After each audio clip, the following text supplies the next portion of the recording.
Quickly एक एक कर सारे ही सब्जेक्ट्स को एक एक कर समझ लेते हैं। पहले ग्लोबल मार्केट्स की बात कर लेते हैं। मॉर्निंग अजय, कल फिर से नैस्डैक और टेक शेयर वापस आए, क्योंकि अब तो देखिए छोटे छोटे ट्रिगर्स की बात करनी पड़ी। बड़ा ट्रिगर तो सपोर्टिव दिख ही रहा है इंडियन मार्केट्स के लिए। आजकल आप नैस्डैक और डाउ बहुत क्लोजली ट्रैक कर रही हैं। जी हाँ, थोड़ी रिबाउंड हमने देखने को मिली यूएस मार्केट से, लेकिन मैं आपको बता दूं कि नियर टर्म में ग्लोबल मार्केट्स का इंडियन मार्केट्स में कोई कोरिलेशन रह नहीं है। करेक्ट। आपको जो दो चीजें ट्रैक करनी चाहिए वो है डॉलर इंडेक्स और यूएस सील्स, जो दोनों ही अपने कायदे कानून के अंदर बैठी हैं। बहुत बड़ी मूवमेंट्स नहीं आ रहे, एक घटने के बाद एक जगह स्थिर हो गई हैं, तो वो ज्यादा इंपैक्ट करेंगी इंडियन मार्केट्स को। यूएस मार्केट का डायरेक्शन बहुत ज्यादा नीचे नहीं है। एक अच्छी रैली के बाद वो कंसोलिडेट कर रहा है, थोड़ा ऊपर नीचे आपको रेंज मिलेगा। अगर हम डाउ का आपको चार्ट दिखा पाते हैं लास्ट 6 महीने का, तो आपको नजर आएगा कि यूएस मार्केट नैस्डैक एंड डाउ S&P एक बहुत शानदार रिकवरी देके अपने गेन्स को ले पकड़ के बैठे हुए हैं। ओके। तो कहानी आ रही है सारी इंडियन मार्केट्स में, क्योंकि हम ग्लोबल मार्केट्स को शॉर्ट टर्म में आउट परफॉर्म कर रहे हैं। ये हफ्ता जो है, जो हम खत्म कर रहे हैं, आज वाइंड अप कर रहे हैं, ये मिड कैप्स के लिए, बैंक निफ्टी के लिए, निफ्टी के लिए कई सालों और महीनों के बेस्ट हफ्ता है। क्यों ना हो, एग्जैक्टली ये हुआ है।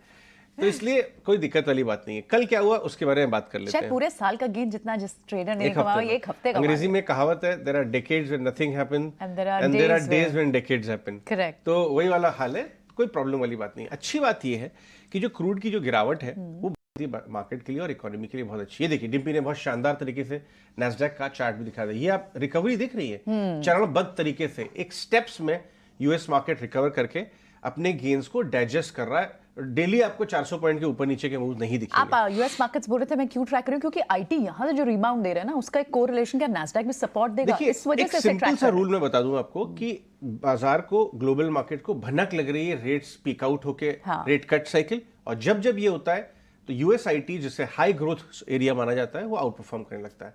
तो एग्जैक्टली वो हो रहा है। हम यूएस से वापस इंडिया आ जाते हैं। श्योर। कल एग्जैक्टली थोड़ी सी एफआईएस की सेलिंग जरूर कल देखने को मिली है फिर से, लेकिन ये डाइजेशन सेलिंग होनी चाहिए। आई थिंक उस सेलिंग को बहुत बड़ा मत मानिए। मैं आपको बताऊं कि कल क्या हुआ।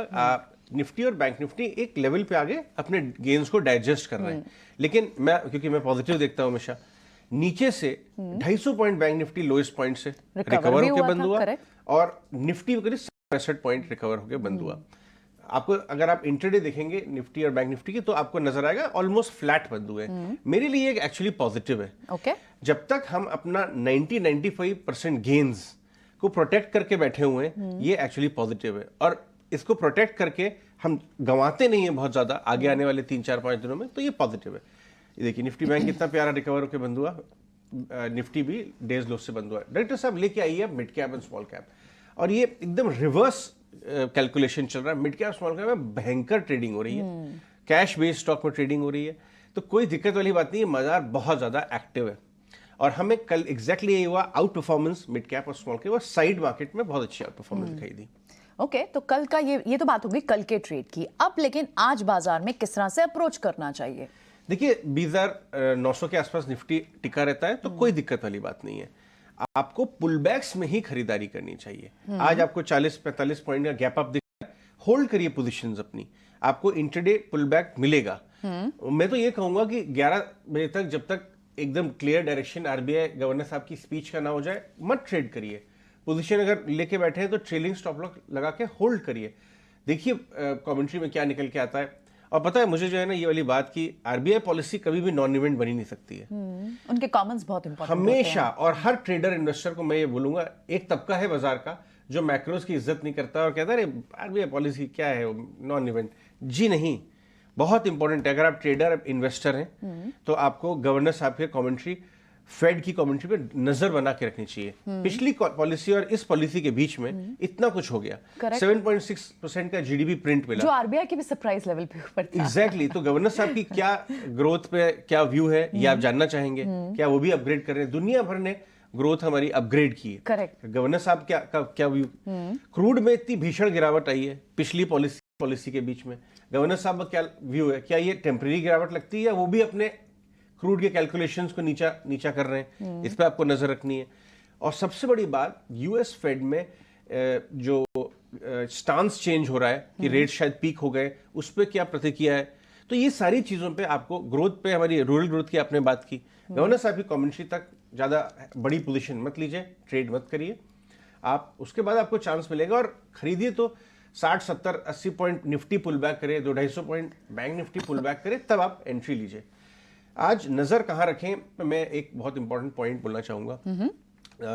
देखिए, बाजार में अटकलें हमेशा लगती रहती हैं कि कौन सा नेक्स्ट रिफॉर्म का एरिया सरकार का बन सकता है। ओके।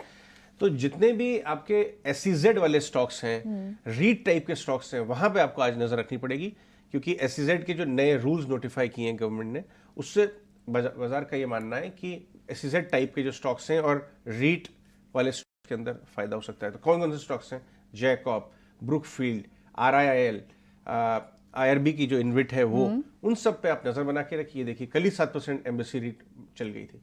ये एरिया में कुछ बदलाव हो रहे हैं सरकार की तरफ से जो वैल्यू अनलॉक कर सकते हैं, लैंड की वैल्यू, और फायदेमंद हो सकते हैं। तो इस स्पेस पे आप नजर बना के रखें। ऑलराइट, ठीक है। सो ये वाला स्पेस है जो इस वक्त अजय फोकस कर रहे हैं, आपको जरूर इस पर ध्यान रखना चाहिए।